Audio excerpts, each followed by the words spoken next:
Mr. Chair, I would like to move that in order to clear up things, to clarify matters, should invite the chairman of the Committee on Appropriations in the last Congress, the 19th Congress, and the chairman of the committee, Congressman Saldico, and former Senator Crespo. Mr. Chairman, August 4 ako nagsabi, 2025 budget is the most corrupt budget. Hanggang ngayon, wala akong narinig na denial man lang sa previous chairman o sa previous members ng committee.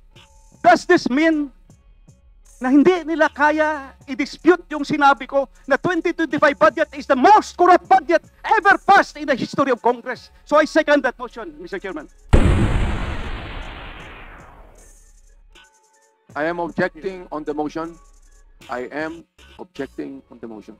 Chairman, I would like to know the reason why, because I would like to find out if we're going to invite them here, are they resource speakers or they are members of the House of Representatives? Are we going to ask them questions? Are they going to answer it? We'd like to find out. And with that, Mr. Chair, let's move forward to the interpellators that have signified their intention to ask questions. And I believe the Honorable Erice, as I earlier talked to him, is amenable to inviting a colleague. Kung hindi dumating, then let's discuss that. But is that the solution? Because any member of Congress will change, any committee chairman will change. But if the root of the cause of all of this will not be nipped, paulit-ulit pa rin itong mangyayari. Mr. Chair, yun na nga ang problema, no? Nung unang ginawa to, I was against it. How can we investigate ourselves? That is the primary question. So kung ang isang congressman, sabi nyo kanina kahit sino masagasahan, wala tayong sasantuhin, kahit congressman, kahit senador. Eh kung ang congressman hindi pa pwedeng maging resource person at hindi natin pwedeng pa-testify under oath, eh di ibig sabihin sa usapang to, exempted ang congressman. So paano tayo mag-iimbestiga? Here is the USB. Sinasabi, paano nagkaroon ng insert? Under the name of Congressman Saldico, ang insertion sa BICAM as proponent siya is 13,803,693,000. And we do not want to invite him as a resource person. Mr. Chair, sorry. Comsec, can you show this? Para lang Yeah. sabihin, hindi Mr. Chair, with due courtesy. Wait, I have the floor. Yeah, I have the floor. Yeah, I have the floor. No, Mr. I Chair. have the floor. Just to, on the I have the record, floor. On the record, Mr. I Chair. have the floor. We did not refuse to I invite. have the floor. Mr. Chair.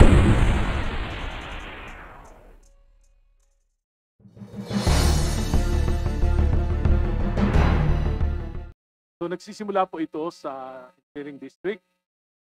Tapos po ito pinapadala sa mga regional offices for consolidation. Correct, Your Honor. Pagkatapos po ay ipapadala to sa central office. Particularly sa planning office, Department of Public Works. To consolidate po ito including all the regional offices, central offices. Expenditures program, tama po? Yes. Pagkatapos po ito ipadadala sa at ang DBM po ang magko-consolidate nito. Ito po ay ipapasa sa Office of the President at aprobahan ng gabinete. Tama po. Dito po nabubuo yung National Expenditure Program. Tama po yun. Pagkatapos po, ito po ay ipidadala sa Kongreso, House of Representatives. Tama po? Tama po yun.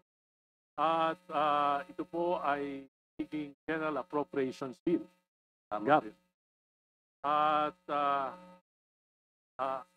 magkakaroon po ng mga hearings at magkakaroon po ng mga amendments. Errata. Tama po. No? Tama po yun.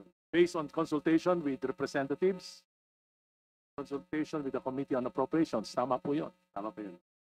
At pagkatapos po, ito ay aprobahan. Second reading. At dito na po magtatapos ang papel Department of Public Works at ng DBM. Tama po. Tama po, Your Honor, sa House of Representatives. Pagkatapos po, pag na-aproba ng second reading, meron pong small committee appropriations para po pag-aralan yung mga individual amendments ng mga representatives.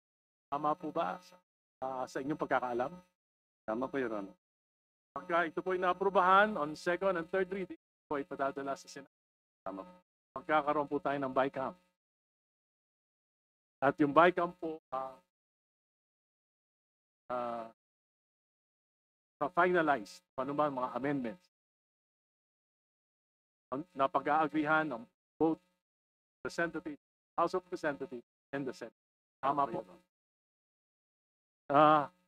2020 2024 at 2025 budget,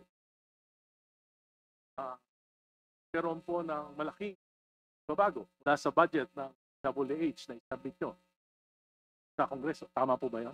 Tama po, Your Honor. Kung patatandaan nyo po, gaano po kalaki yung mga pagbabago na ito? So, dito na lang po tayo mag-concentrate. 2025 budget. Magkano po yung pinopose nyo at magkano yung naaprubahan na budget? Ang natatandaan ko po, Your Honor, the general expenditure program ng Gates for 5 was 900 billion. What came out of the General Appropriation Act is 1.08 billion. Meaning, Trillion. gaano po kalaki yung nadagdag? 1.088 trillion. Your Gaano po kalaki ang nadagdag? The dagdag is 180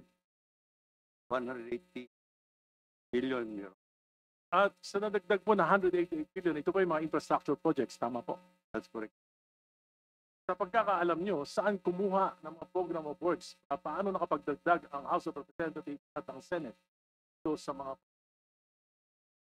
Galing po ba ito sa DPWH, yung mga programa na ito? Kaya na hindi maliwanag po, Your Honor. So ito po If I ay ginawa ng BICAM without their knowledge. So makakaalam lang po ng mga insertion na ito ay particularly yung BICAM, Senate Committee on Finance, and Committee on Appropriations of the House of Representatives. Tama po ba yan? Well, as far as we know, Your Honor, that will be product of ICOM. Camera. Thank you. Yun na lang po ang aking, at Mr. Chair, I would like to move that in order to clear up things, to clarify matters, should invite the chairman of the Committee on Appropriations in the last Congress, the 19th Congress, and the chairman of the committee, Congressman Saldico and former Senator Crespo. So moved, Mr. Speaker. Second, Mr. Chair, Mr. Chairman, before Secretary Bonoan leaves, I would like to ask a question. I'm supposed to ask this question. Sir, excuse me. Yes, Your Honor. There's a motion po. Motion. I seconded the motion. I thought it was already. But I don't think Secretary Bonoan will leave as yet. Thank you. Thank you. I seconded the motion of the Honorable Irise, Your Honor.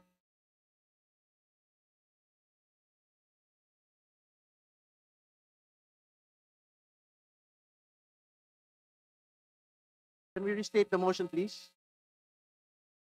Mr. Chair, I move to this committee to invite chairman of the Committee on Appropriations, chairman of the last Congress, the 19th Congress, para malaman po natin kung paano, ano yung talagang storya, bakit nadagdagan ng may 100 bilyon at saan nila kinuha yung mga programa na yon na idinagdag sa pantalang sinasabi po Secretary Bonoan na hindi naman po sila yung nagbigay ng mga programa na ito. Alam niyo po, especially on flood control projects, kung malalaking proyekto ito, dapat po mayroong environmental compliance certificate. So, mahalaga na malaman natin saan galing ito. So, ang nakakaalam lang po yun dito, former senator po at si Congressman Saldico, sapagkat yung mismong pagpoproseso ng mga insertions na ito ay nanggaling sa kanilang mga tanggapan. And I'm sure, yung mga opisina nila, yung staff nila, hindi sila nakakaalam dahil sila yung nagproseso ng mga insertions. Mr. Chairman, Mr. Chair, I seconded I would the like motion to I would like to second. Yes, or not? May I? I would like to second the motion. I would like to explain why. You know, last August 4, I delivered a privileged speech questioning the mangled beyond recognition 2025 budget, and I was very specific on the automatic appropriations. Almost ang daming ginalaw. So hindi lang yung program appropriation, new general appropriations ang ginalaw pa yung program. In fact, towards my ending statement, I have said that 2025 budget is the most corrupt budget ever passed in the history of Congress. Sinabi ko yan. You know what? Nung araw sa time namin, pag may nag-mention sa previous budget, yung former chairman, tatayo kagad yan sa plenary. Magsasalita, question of privilege, individual and collective privilege, i-explain kung anong nangyari. Mr. Chairman, August 4 ako nagsabi, 2025 budget is the most corrupt budget. Hanggang ngayon, wala akong narinig na denial man lang sa previous chairman o sa previous members ng committee. Does this mean na hindi nila kaya i-dispute yung sinabi ko na 2025 budget is the most corrupt budget ever passed in the history of Congress? So I second that motion, Mr. Chairman. Mr. Chairman, I am objecting on the motion. I am objecting on the motion. Chairman, I would like to know the reason why, because I would like to find out if we're going to invite them here, are they resource speakers or they are members of the House of Representatives? Are we going to ask them questions? Are they going to answer it? We'd like to find out. Mr. Chairman, Mr. Chairman, Mr. Mr. Chairman, Chairman, move may I- for a few minutes suspension. Mr. Chairman, Chairman, Move to suspend, Chairman. Mr. Chair. there's a pending motion Session by suspended. Congressman Arrece. Mr. Chairman, there's Mr. Chair, with due courtesy to all my colleagues, kanina lang ay tinanong ni Congressman Shell Jokno at ni Congressman Secretary Laila de Lima na hindi ba pangit na meron tayong komitiba and we might be investigating our colleagues? That's precisely the reason, Mr. Chair, why we are all here because of our oversight powers. Yes, tutumbukin yan by the third-party investigators, and if there are cases, let cases be filed against the personality. Pero ang punto ko lang, Mr. Chair, I am appealing to our members, wag po nating ilihis na patuloy ito na nangyayari.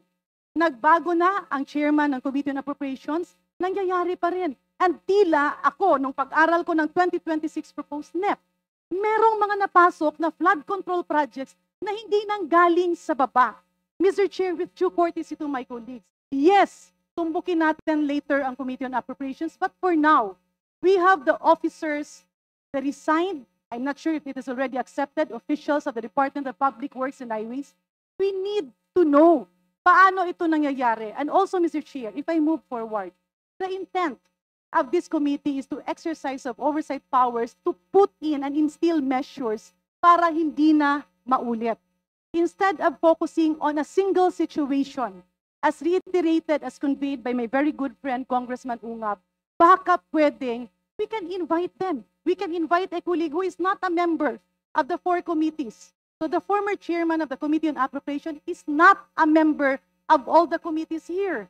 Eh pwede naman niyang imbitahin. Why do we have to put on motion? Let us not make the investigation personal. Let us all work together so that in the 2026 budget, while we are ongoing the deliberation, let us identify yung mga singit na flood control projects, yung mga cat's eye na nandiyan pa rin at hindi pa rin natatanggal. Let us do our job by putting a permanent seal to dull into all these anomalous things. With that, Mr. Chair, may I appeal to my colleagues? Yes, let's invite the personalities mentioned. Let's do away with motions and divisions of the House because we are losing focus.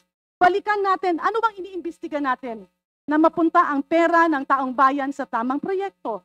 Na mapuntahan ang investigasyon sa dapat na mga baguhin that we have a new secretary, that we will be helping him, maybe put everything in place, all the safety measures, at yung mga admin orders, executive orders na nandiyan dyan, tanggalin na natin while we are all here.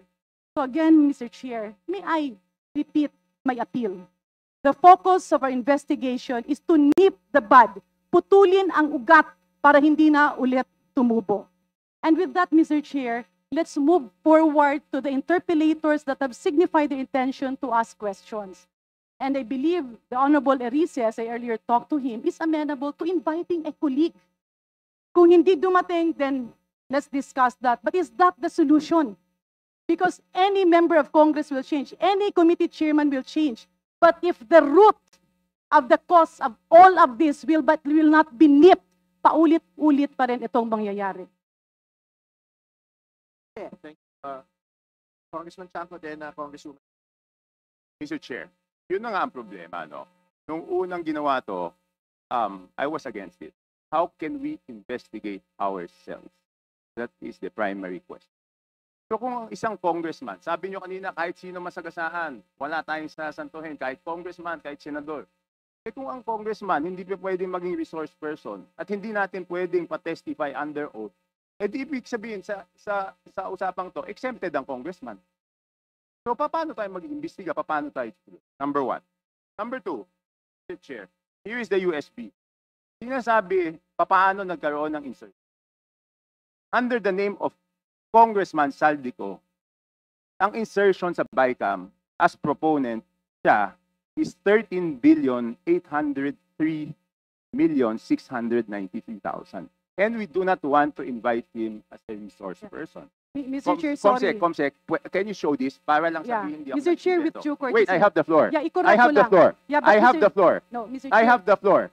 just to, on the I have the record, floor. on the record, Mr. I Chair, have the floor. we did not refuse Suspend. to I invite. have the floor. Suspend. Motion to suspend. Mr.